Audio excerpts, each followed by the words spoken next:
All right, what's up, y'all, and welcome to Teaching Tuesday. Today, we are going to continue our Jazz Chord Bootcamp Essential Chord series.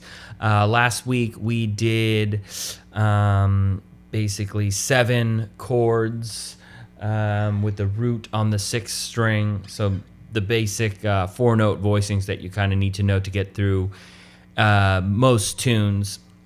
Now we're going to just go over some variations on each chord to make them a little bit more colorful. Let's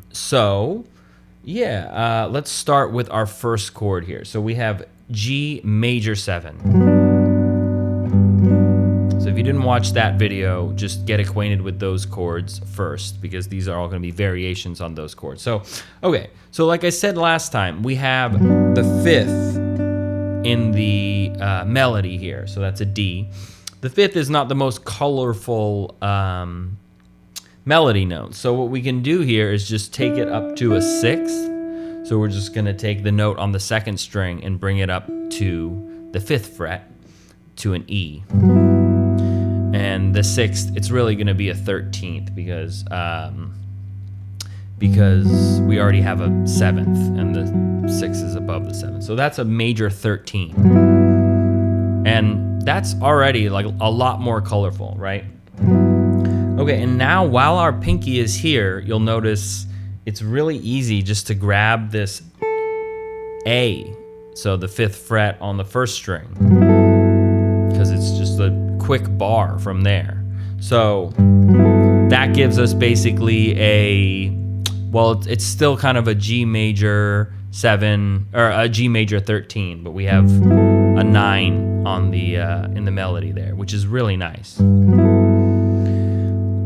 Okay, so now let's jump to dominant chords, and we can basically do the same exact thing for a G7. So we have this D in the melody for our regular G7.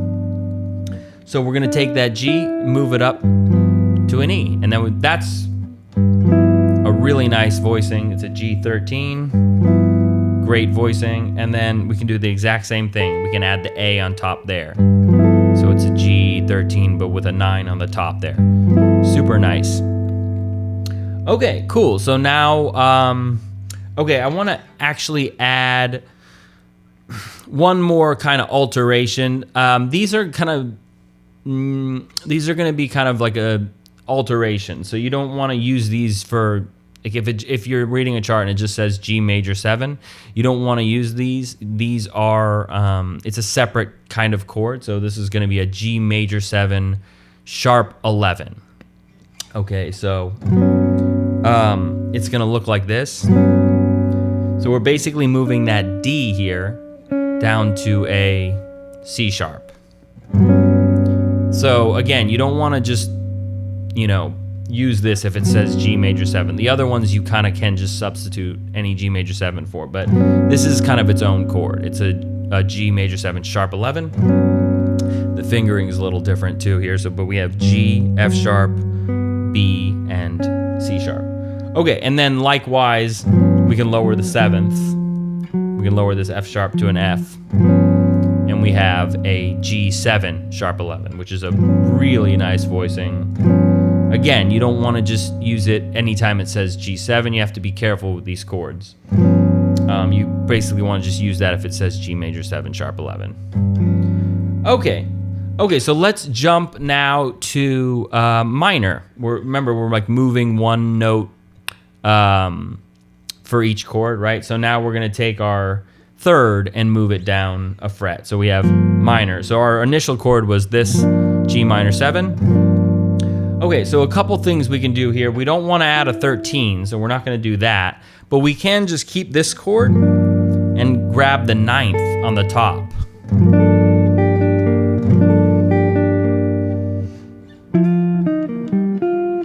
No, we're not going to go into that. Just kidding. Okay. But yeah, that's really nice. Super great chord. It's a little bit of a stretch. We got to get that pinky all the way up there, but it's really nice. Okay, another thing we can do is replace the 5th with a fourth, which is actually going to be an 11th, right? So we're gonna take this D and move it to a C. So that's a really nice voicing. It's a G minor 11, and yeah, you can basically, anytime you have a minor 7, you can use a minor 11, almost all the time, not every single time. So I mean, I mentioned that quickly before, but yeah, all these voicings you can basically use, like if it says G minor 7, you can use a G minor 11 or a G minor 9. And same thing with the other voicings. If it says G major 7, you can use a G major 13 or a G major 13 with the 9, and same thing with the dominant. Okay, cool. So those are kind of our two variations on the G minor 7. Where did we go from there? Okay, minor 6. So we can't really do the same things that we just did. Well, actually, sorry. We can actually do one of them. We can add the 9 again. And that's a really nice voicing, a G minor 6/9. It's kind of a nice ending chord, right? You could take it up an octave or something too, also. Okay, that's a really nice chord. Or we can actually just keep the root on the top. And that's actually very nice. We're not really adding any specific color to it. No more extensions because we already have that root, but it is still a nice voicing and a nice melody note on that chord. So, and it lays really well in the fingers. Cool. All right, and then we have diminished. So here's our regular diminished chord. So we can do a couple things with this one. So we can actually, well, let's add first, we can add the major 7. So that's gonna be, you're gonna just keep that bar on the 2nd fret. And the major 7 is gonna be the F sharp here. So it's basically like this shape, like a F sharp 7 maybe, but we're gonna have the G in the bass. So that's actually a really nice chord. We can also do is add a flat 6. So instead of our D flat here, we're gonna be using an E flat. And you get that sound, which is really nice and really colorful. And then we can also use both of them. Right, so we still have to keep this bar. So this is gonna be G, E, B flat, E flat, and F sharp, or G flat, whatever. Cool. Okay, that's a really nice chord. So for diminished, you have to be careful because a lot of diminished chords, like wherever it is in the song, it's gonna have a different function. I mean, with all these chords, but specifically with diminished, you have to be careful. But I would say most of the time you can use those extensions and you're gonna be safe. Okay, cool. Now let me see, what was the next one? Minor 7 flat 5. So you know what? You can't really do anything with this minor 7 flat 5. I mean, nothing that I would recommend. That's pretty much what it is. The only thing you can kind of do is take the flat 5 and move it down to a 4th, which is an 11th, which is the chord we already went over, a G minor 11. So that works, you know. It's you don't have the flat 5 in the chord, but it works. It works anyways, right? But I would say your best bet is just to stick with that normal voicing because there's not a ton we can do with it. So cool. Okay, and then one more. We have a G6, right? So here's our G6. It's a major 6. So there's nothing. Let me see. So there's a few different variations we can use here. So one of them is we can actually just take off the 3rd. So that's the 3rd string also, and we're gonna move it down to a 9th or a 2nd. So it's gonna be this B, the note on the 3rd string. It's gonna be taken down 2 frets to an A. And that gives us that. It's a very kind of open sound. It's called a G6/9. Kind of sounds very like bassy-ish, you know, big band sort of thing for like the end of a song or something, right? Okay, and now we just don't have a third, right? So it doesn't give us as much information, but it's a nice sounding chord. Okay, so there's a lot we can do with this shape specifically. So we can basically add some different notes on the first string. So one thing we can do is add the major 7. So that's going to be just keeping this bar with the first finger and on the 2nd fret of the first string. And that's a really nice voicing. Kind of reminds me of like a Jim Hall sort of thing.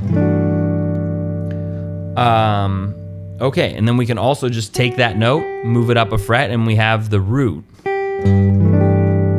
which is also very nice. I mean, it's not super colorful having the root on the top, but it works very well. And we can move it up again. We can move it up to the 9th, and now we're gonna be repeating that 9th because we already have it in the 3rd string, but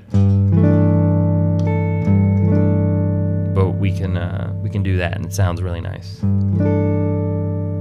Okay, so that's those are some variations that we have on our essential chords. With all of that, I mean, you have, I'm not gonna count all the voicings, but I mean, somewhere in the 20 range. I mean, now you have, with all 3 of these videos, so we have the like 6 chords you need to know. Those are the 3-note voicings. And then we have the last video, the Essential Chords series, 4-note voicings. And then we have all the variations here. So with that, you pretty much have all the chords that you need in terms of like chords with the 6th string in the bass, in the root there. We didn't really cover altered chords, but I'll probably do a separate video on that later down the line. But next week, I think we're just gonna jump up to the 5th string root. So those are the kind of the 2 pieces of information that or like the 2 main food groups that you need is the chords with the 6th string in the bass and chords with the 5th string in the bass, so you can have more fluidity. So we'll jump to that, and we'll do the kind of the same project with that. But yeah, that's a lot for you guys to chew on. It'll pretty much get you through any tune, especially when we get done with the ones on the 5th string. But yeah, hope you guys found this video helpful. Thanks for tuning in to another Teaching Tuesday. Like, comment, subscribe, share, all that jazz. And PDFs are in the Patreon if you want to see it all written out with chord diagrams and everything. Otherwise, thanks for tuning in, and I'll see you guys next Tuesday.